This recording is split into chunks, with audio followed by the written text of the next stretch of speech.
Hi everyone, and thank you so much for subscribing. Thank you so much for always watching the videos.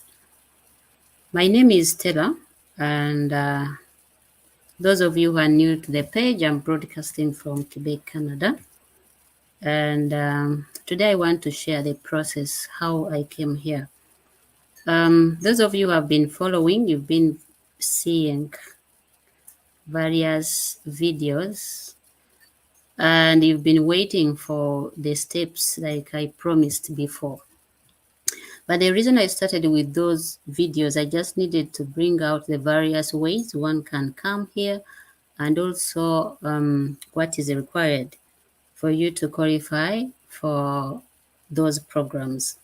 If you have been watching, have been following, you know what exactly you need. So I will not go back to tell you what you need, but I'm just going to tell you what you're supposed to do right now if you haven't started, so you can start on that process.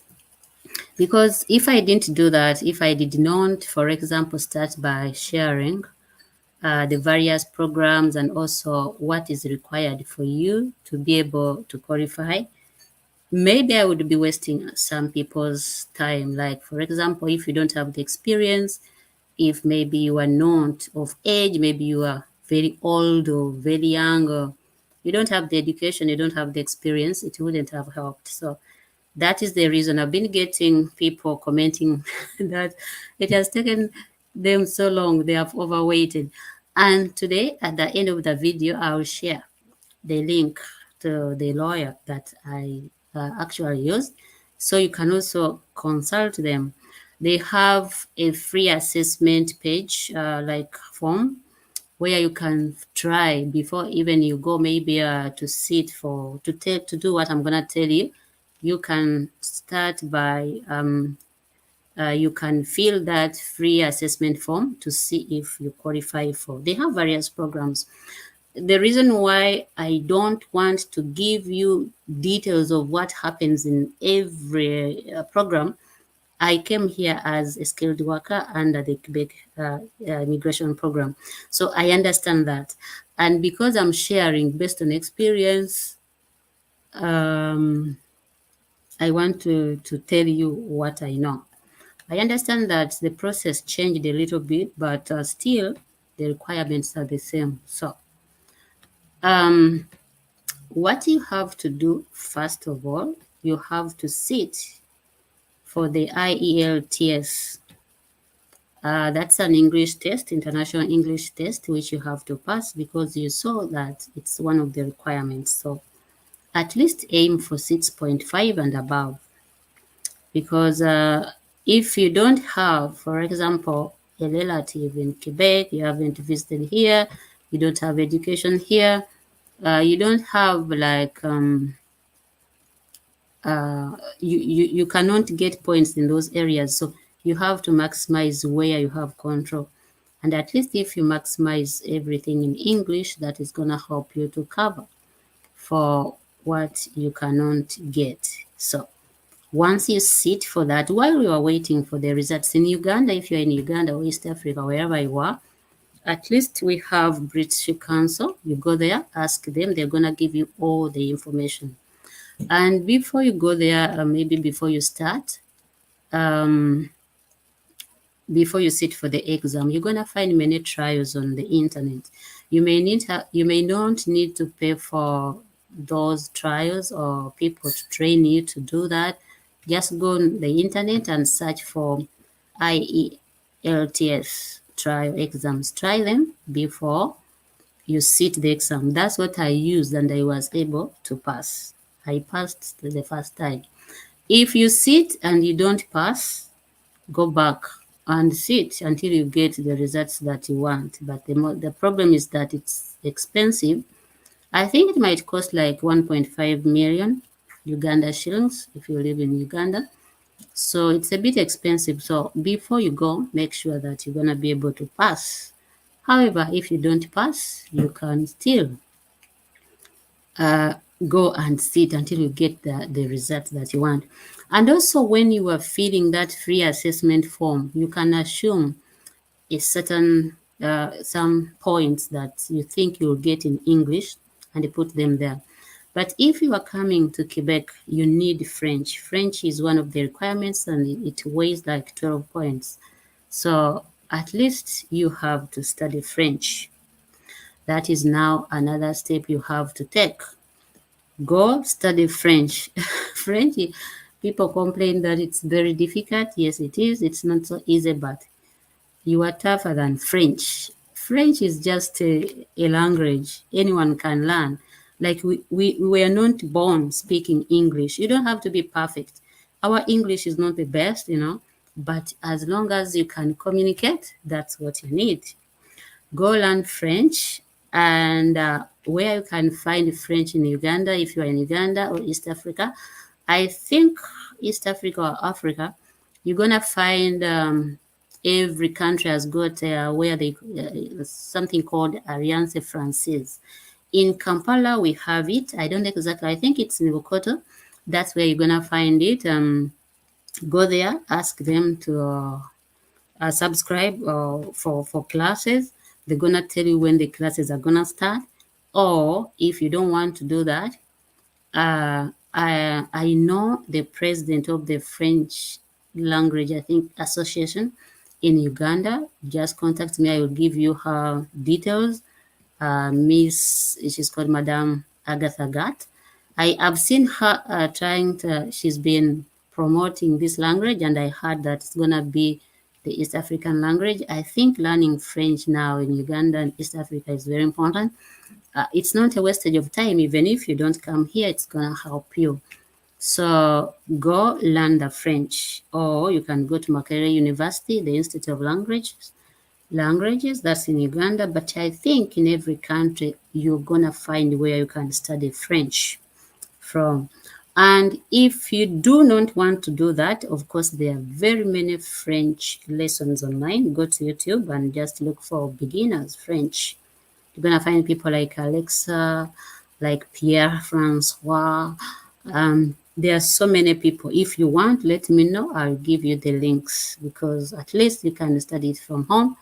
All you just need good internet, or you use your phone, and you'll be able to learn French. At least for this program right now, you need at least up to level B2 advanced for you to be able to get some good marks. To be able to get the points that they want. And if you are serious, this is not difficult. You can get it, just go slow but sure. Don't panic. Don't listen to people telling it's hard. Of course, people are going to tell you that that's difficult. Always they are negative people. Don't listen to their negative whatever energy. Just focus on what you want. Just tell yourself you can do it. We can't tell you that I'm the smartest person. No, I just focused. I just tried, and like I said, you will never learn the French the way they speak it here.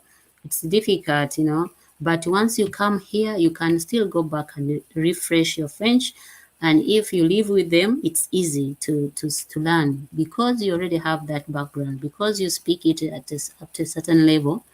Don't mind the accent. All you need is how to communicate. As long as you can communicate, that's it, because the language is just for communication. You may never learn their accent in French like English. Once you learned it from East Africa, you're gonna speak it like the East Africans. If you learned it here, like the North Americans. So there is a different. We have many accents in the world. So don't worry about that. Just go ahead and learn it. While you are doing all that, you are waiting for the results, and at the same time, you are reading your French to make sure that you get at a certain level where you can get some marks and start the application. You can now go to all your schools, because for me, I needed to collect all my documents or certificates from secondary 4. You have to go get them. If you cannot, because it's difficult, I had to run around. I'm lucky that I was able to do it. And I think secondary for they didn't need it, but HSC, they needed it, and university and every certificate that you have. Once you get them, you take them to the lawyer, a notary, notarize them, because when you are sending them here, you don't send originals, but they want the original copy. So take them to the notary to notarize them so that everything is now ready for submission. If you don't have a passport, go start now. Go look for a passport.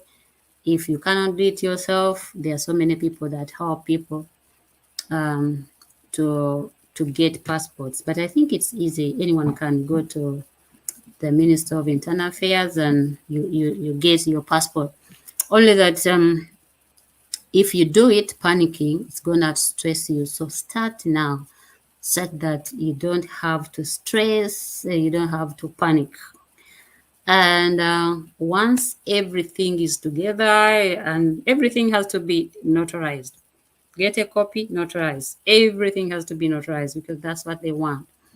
And now you've studied French, and now you are ready to submit because you have everything. You have your documents, you have your French, you have your English, and all those certificates that are necessary if you're a couple, the marriage certificates, the birth certificates for children, birth certificates.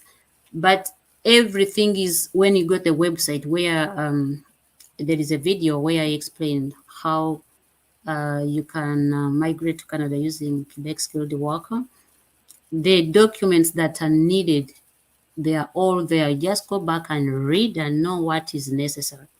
But I always advise that it's important, if you can, to employ a lawyer, because once you do, it's a little expensive, like people say, yes, but you want to be so stressed. The lawyer is not going to help you to speed up the process. Like I said, it's going to take the same process, the same time, but you will be sure that you are not making a mistake. You never know. If you're very careful, you don't need one, because many people have come here without a lawyer. Me, why I did that, I didn't want to waste time, unnecessary delays, because once you make a mistake, of course, all the documents are returned to you and you have to go back into the queue. What about if you were 43 and you were about to hit 44? That means you'll get a zero under age. So yeah, unless you're very young, like 28, you have a lot of time to waste. You have a lot of many years ahead of you.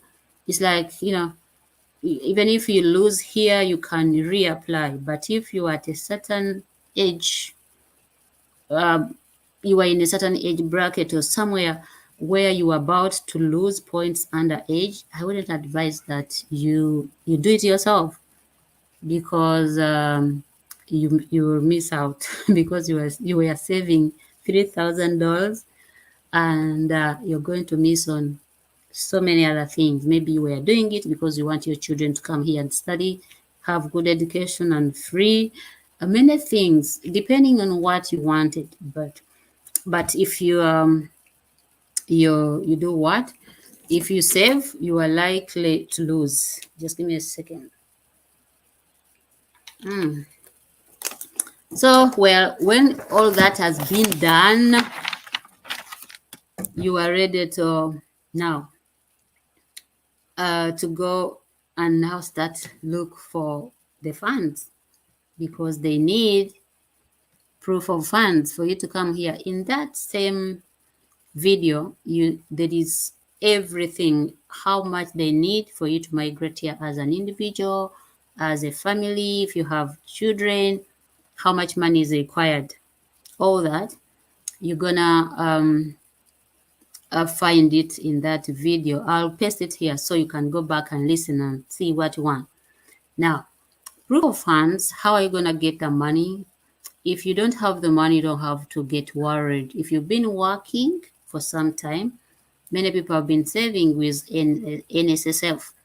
So that money you can use as an immigration grant. It will be given to you once you migrate. Though, before, what I know with NSSF, like Uganda, before you have your permanent resident card, you may not be able to get the money. So you may not be able to get the money when you are leaving, because you have to come here, you land in Canada, and then after like 2 months, you get your card. Once you photocopy the card and send it to them, they're gonna give you your money.